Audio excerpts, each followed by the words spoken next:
Everyone told me to be strong for her. No one warned me what to do once the war was over and I came home to a woman I barely recognized.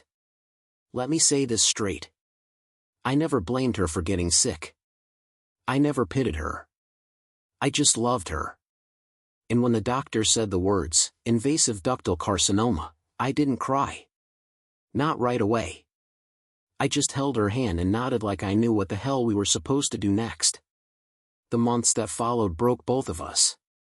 But I made a promise, I'd be her anchor. So I was there.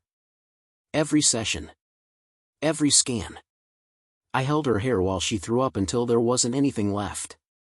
I shaved my head with her when she couldn't look in the mirror anymore.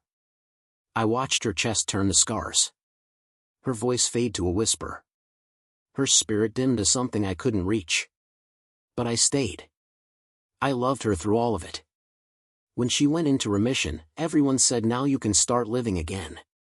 What they didn't understand is that by the time the cancer left, something else had already taken its place. She smiled less. Laughed only around strangers. Looked at me like I was a souvenir from a life she no longer claimed. At first, I thought it was depression. Or trauma. Or grief for the body she'd lost. So I gave her space. Cooked dinner. Folded the laundry. Waited for her to come back to me. And then she started seeing the physical therapist. Logan. I knew his name before I ever saw his face. She brought him up casually, like he was part of her routine. Said he was good at pushing her limits. That phrase stuck with me. I tried not to overthink it. Tried to be the understanding husband. The safe one.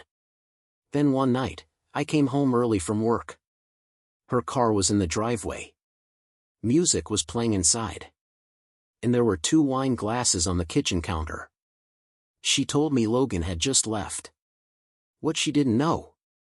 I'd seen his shoes by the back door when I walked in. The kind you only take off when you plan to stay a while. Sometimes silence is louder than a scream. And the way she stopped lying wasn't with words, it was with indifference. The wine glasses. The shoes by the door. The faint scent of cologne that wasn't mine. I didn't confront her that night. Because I was still trying to protect the version of her I thought survived cancer with me, not the version who came back needing someone else. I told myself it was nothing. That maybe Logan was just helping. That maybe I was being paranoid. But the distance between us wasn't paranoia. It was measurable. She stopped asking me how my day was. She stopped letting me touch her shoulder when I passed behind her in the kitchen. She started locking her phone again, and she hadn't done that since 2015. I started staying late at work. Partly because I didn't want to come home to silence. Mostly because I was afraid of what I'd see in her eyes if I looked long enough. That look, the one that says, I've already made peace with leaving, I'm just waiting for the moment to go. Then it happened. A Friday. Early October. We were supposed to go to dinner with friends. She came out of the bathroom wearing a dress I hadn't seen before. Tight. Low neckline. Not her usual post-cancer wear, not since the mastectomy. That's new, I said. Logan picked it out, she said without blinking. She didn't catch herself. Didn't stammer. She wanted me to hear it. The whole dinner, she was on her phone. Smiling at texts she didn't show me. Laughing at inside jokes I wasn't inside of. I was watching a woman I'd nearly lost to disease disappear into a man she barely knew, and I wasn't even worth hiding it from anymore. That night, I lay awake and stared at the ceiling while she showered. I didn't cry. I didn't scream. I just felt cold. Not from betrayal. From confirmation. The next morning, I went to do laundry. In the basket were 2 sets of clothes that didn't match what she'd worn the night before. One was her new dress. The other, a men's undershirt, size medium. Not mine. Folded inside the shirt pocket. A note. In her handwriting. Thank you for making me feel alive again. Not addressed to me. No signature. But I didn't need one.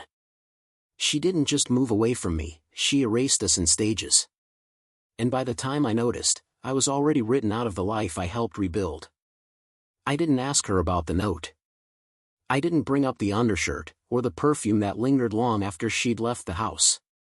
Because something inside me had already broken, and I wasn't sure I wanted to know how many more pieces I could bleed from. Instead, I started watching. Not obsessively. Not like a jealous husband. Like a man trying to figure out how long he'd been living with a stranger. She stopped using our bedroom mirror.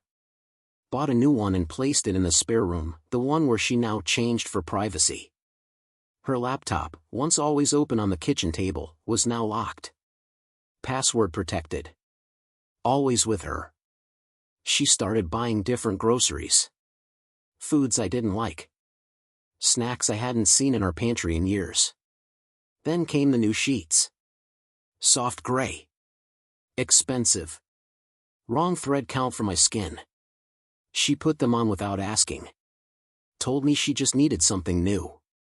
That's when it clicked. She wasn't trying to fix anything. She wasn't trying to come back. She was trying to reset. That weekend, I went to the garage to get the winter coats down.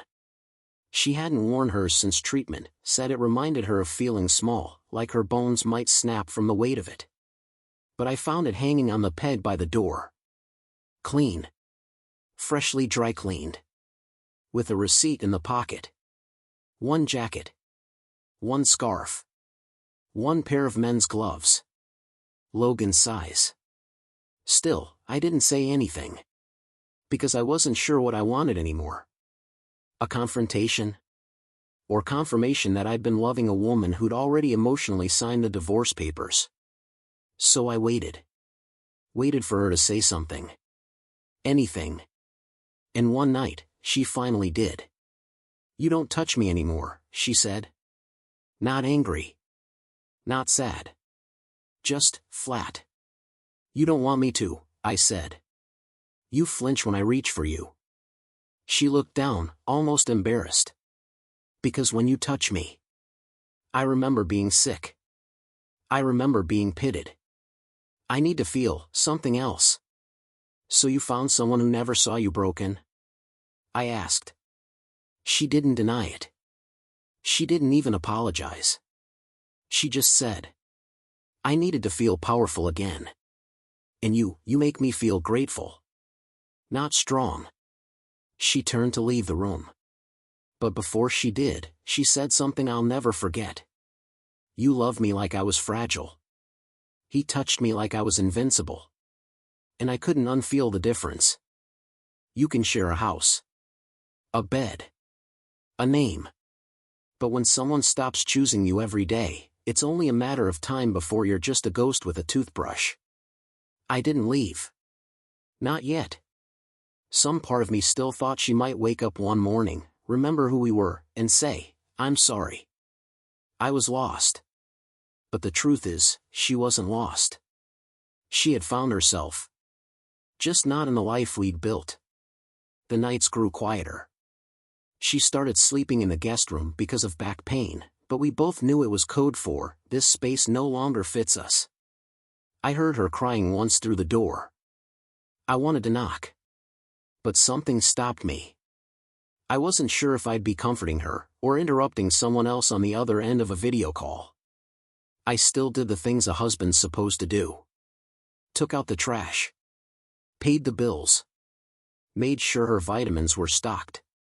Refilled the car without her asking. And every time I did, I hated myself a little more.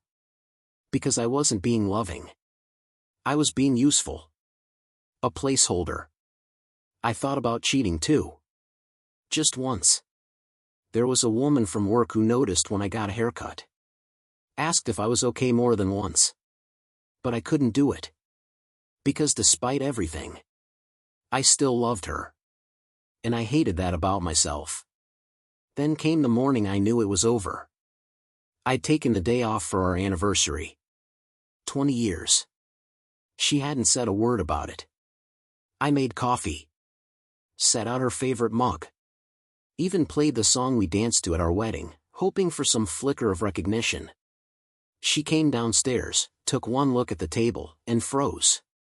"I forgot," she whispered. "It's okay," I lied. But it wasn't. Because the forgetting wasn't the wound. It was what she did next. She grabbed her phone, typed quickly, and then smiled faintly at the screen. "Logan said I should take the day for myself," she added. "Go somewhere that feels like healing." She didn't invite me. Didn't even ask if I had plans. Just picked up her keys, and left. I stood there in the kitchen, staring at the untouched coffee mugs. Later that afternoon, I checked the guest room. On the nightstand was a necklace. One I'd never seen before. Inscribed on the back were the words, "Still whole. Still yours." I knew immediately, it wasn't from me. She'd worn it every day since she got it. She'd just never let me look close enough to notice. It didn't end with a fight. Or a scream. Or even tears. Just a quiet acknowledgement that the woman I once carried through hell no longer wanted to walk beside me. She came home late that night. Smelling like salt air and hotel soap. Didn't apologize. Didn't lie. She just said, "I needed clarity." And I nodded, like that was a normal thing to say on your 20th wedding anniversary. We slept in different rooms. Not angrily. Just, quietly. Like two people stuck in the final scene of a play neither wanted to rewrite. The next morning, she made herself coffee. Didn't make mine. Didn't even glance at the empty mug I left in the sink, the one I used every day for 2 decades. Something inside me clicked. Not in anger. Not in despair. But in acceptance. She had already left. Her body was still here. Her clothes in the closet. Her name on the mailbox. But she was gone. And I was done chasing someone who'd stopped looking back. I waited until she went to her appointment, therapy, maybe. Or Logan. Didn't matter anymore. I packed a single bag. Left her a letter on the kitchen table. "You don't need to explain. I understand. You don't owe me guilt, just honesty. I loved you at your weakest. I stayed through the storms. But I won't be your shelter while you build a new home with someone else. Erin." I didn't slam the door. Didn't look back at the house. I just drove. For the first time in years, I let silence fill the car without trying to fix it. It didn't hurt. It just ended. A week later, I got a call from an unknown number. It was Logan.